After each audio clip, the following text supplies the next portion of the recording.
Man, welcome back to the channel. This is another video on the segments that I'm doing about domestic violence and what I went through in my personal life. For those who don't know what I'm doing, I am trying to put a voice and a face to domestic violence and make it, normalize it for women out there who is currently going through a domestic violence situation, who is survivors of domestic violence, and let them know that they're not the only ones. And many of us have experienced physical violence from the hand of someone who said they loves us. And I wanted to make this an open forum that people feels comfortable talking about. So I'm going to, on my channel, going to be putting out videos about what happened in my own personal life, what I've experienced in different relationships from different men over the past, 25 years of dating in my own life. So if I'm going to talk about it, I'm going to be the prime example of what I am talking about. And it happened to be domestic violence. So, this video, but before I get into the video, first we gotta like the video. We gotta like it. Women, we gotta like it and support each other. And subscribe to the channel. Subscribe, which will help us out over here. So while you're doing that, we're gonna take a pause. So welcome back. So this experience that I went through, this experience was crazy. Not only was I dealing with physical violence, I was dealing with emotional, mental, verbal abuse as well. I always said he could not deal with a weaker woman, because if he would have dated somebody who was weaker in the mental mind, he would have been able to break them down. And even the strongest person like myself, it takes a lot to break me down. But dealing with him, at some point, it started to wear on me. You know, he started to attack me. He started to get in my brain. He started to fuck with my self-conscious. At a certain point, when you start hearing stuff every day, all day, the type of person you are, you know, what you look like, your physical, like, it sort of affects you at some point. It does. So he used to attack my insecurities, which was my bottom teeth. You know, as you see, it's not the straightest, but he had straight teeth. So in his eyes, you know, I wasn't perfect.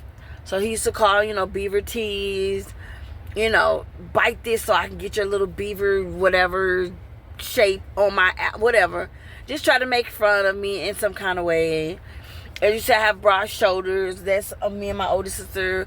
I don't know why, but we do. We have broad shoulders because I guess on my father's side, the women have broad shoulders, I guess. But because of that, you know, he's called me a linebacker. But don't nobody want to hear that they look like a linebacker. Not for somebody to look, oh, you look like you can whoop my ass. You like you whoop my ass. You such a, you know, big ass, blah, blah, blah. I didn't want to hear that after 100th time. You know, that'll start to affect, like, my confidence. Am I ugly? You know, do other men think of me when they look at me that way? I started to affect my confidence. So yeah, that they did wear on me, but at the same time, I didn't let it get to me to the point of, I'm like, this is insecurity that I've been dealing with for a very long time. I've always dealt with something wrong with my teeth. I've been trying to get braces for a long time, or implant, or, you know, I've been trying to get veneers for a very long time. I can't do anything about my broad shoulders other than lose weight. The smaller I get, the smaller they get. You know what I mean? But it happens. But if it was somebody else, he would have tore them apart. But this experience in general, this story that I'm about to tell, was, I was done with him completely by this point. I had went on a date. I had blocked him all off of my social media and everything. And when I blocked him off of my social media,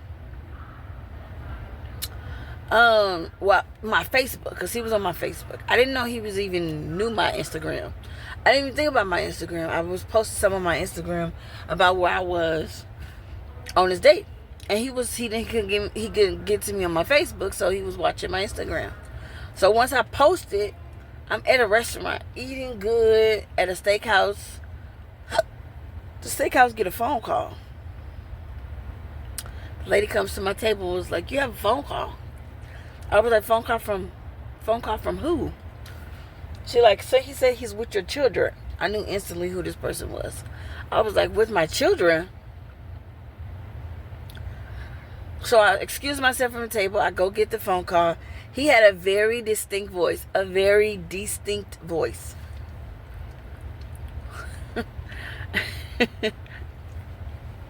Very distinct. So once I heard his voice, it was like, ugh. So he's like, you trying to, you think you finna move on from me, leave that restaurant, or I'm going to unalive your children. I was like, you're not finna do anything. And no, I'm not leaving no restaurant. He said, you think I'm playing? I'm going to go up into your apartment and I'm going to F it up. I'm going to unalive your children. I'm going to do this. I'm going to do this. I said, do what you got to do. You're not finna control me. We're not together. I'm on a date. I don't even know how the hell you knew I was even here, because it didn't hit me at that very moment how he even knew. I was like, I don't even know how the heck you even know I was here. I'm like, you psycho, like you stalking me. You stalking me to the point you know what restaurant I'm in, you fucking psycho. So I told the people, I was like, if he called back, don't answer him, don't let him, like, because he's a stalker. He's harassing me. Now he's harassing me at a restaurant. I was like, do not don't tell me that he's calling anything. So we finished our dinner, and then we went to another like bar. It was actually close to my apartment. And we went to another bar and we were just hanging out there drinking. By the time we got to this bar, he was calling me so much. By the time I got to this bar, he called me maybe 50 times. So I started answering it because he was interrupting my date. I'm like, what is it that you want? What is it that you need? So he's like, I'm telling you, I'm at your fucking house. If you don't leave, blah, blah, blah, I'm going to fuck up everything, blah, blah, blah. I'm like, I told you, I'm not leaving. So he said something. I don't remember exactly what he said. But whatever he said triggered me to leave. I said, okay, I think I need to go check my apartment to see, because he's inclined to do something. So the guy actually stayed at the bar. He said, do you want me to come with you? I said, no, because I don't know what type of time he on. I don't want to get you caught up in any of this. He don't even need to know what you look like. I said, I don't need you caught up in anything. So I goes to my apartment. My door is wide open. So clearly he's been there. I goes into both my kids' room. They're asleep, so they don't even know anything. They're asleep. It's 3 o'clock in the morning. So he did subtle things that you didn't even realize. He didn't even realize that he did subtle things that you don't realize that he did anything. So this is 461. So the first thing he did, I walked to my apartment. You couldn't tell exactly anything that he even did until you actually started looking. So the first thing you saw or you noticed was him. Hold on one second. So the first thing I walked through my apartment. I didn't notice anything at first, but then I began to notice like small stuff, but subtle stuff, right? So I saw all of my clothes was cut up and bleached in the bathtub, and he had the curtain closed, so I didn't see it. So my clothes, I saw him destroy my clothes. I had a charm bracelet that I loved very, very much. He broke my charm bracelet. All the beads is all over the floor. He knew how much my charm bracelet meant a whole lot to me, because I've had it. I got it for a Christmas as a wedding gift. And then he cut up my curtains, brand new red curtains that I had bought for my dining room. He cut them up. And he cut up also I used to work from home, so all the wires to the computer that I work on every day, he cut up the wires that was for the computer. He flipped over my furniture. I didn't even realize that my couch was flipped over until I like came down off of my anger.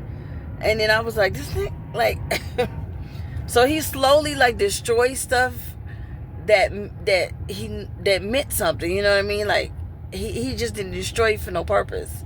Like, he destroyed stuff with a purpose. I said, wow. So I called 911, and police came, and I had to do a report. And with the report comes, it was like,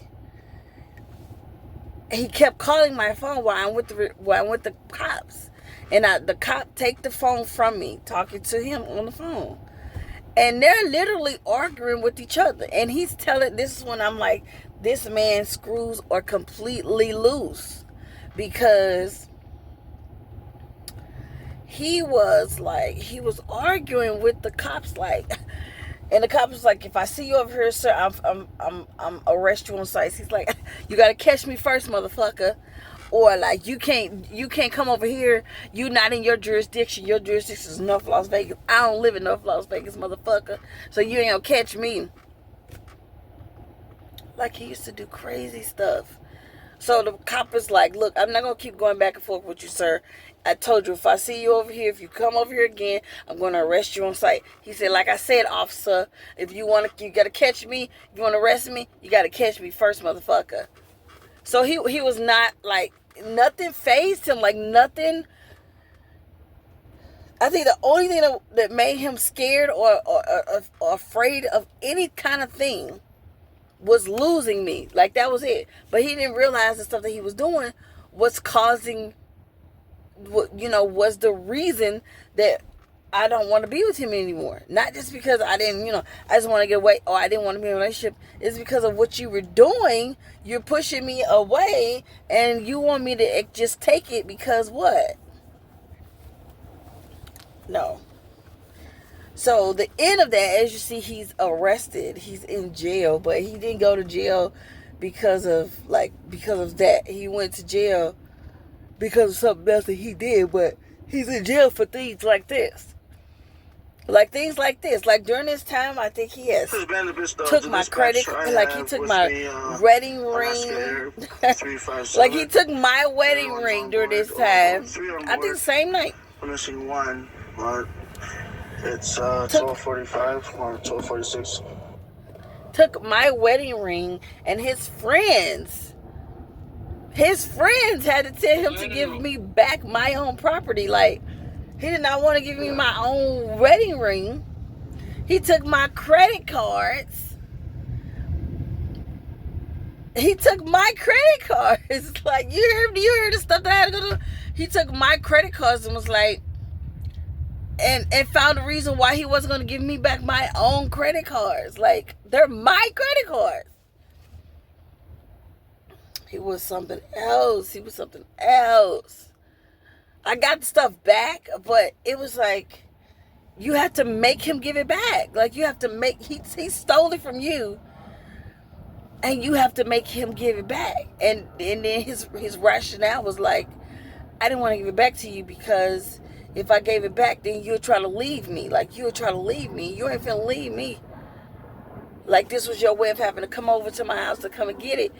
If you want it back, because I'm not finna bring it to you. You got to come to me and get it. Like, he was, everything about how his thinking was just crazy. Like, every single thing about it. So, by the end of that, I made my police report again,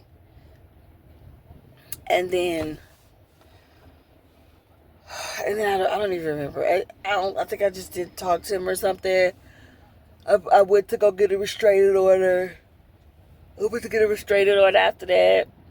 Like, oh God, it was always so much dealing with him. Like, it was just so much. So this was just another story that I wanted to share to let you know that, men like this are, they're unexplainable. Like, they're just completely,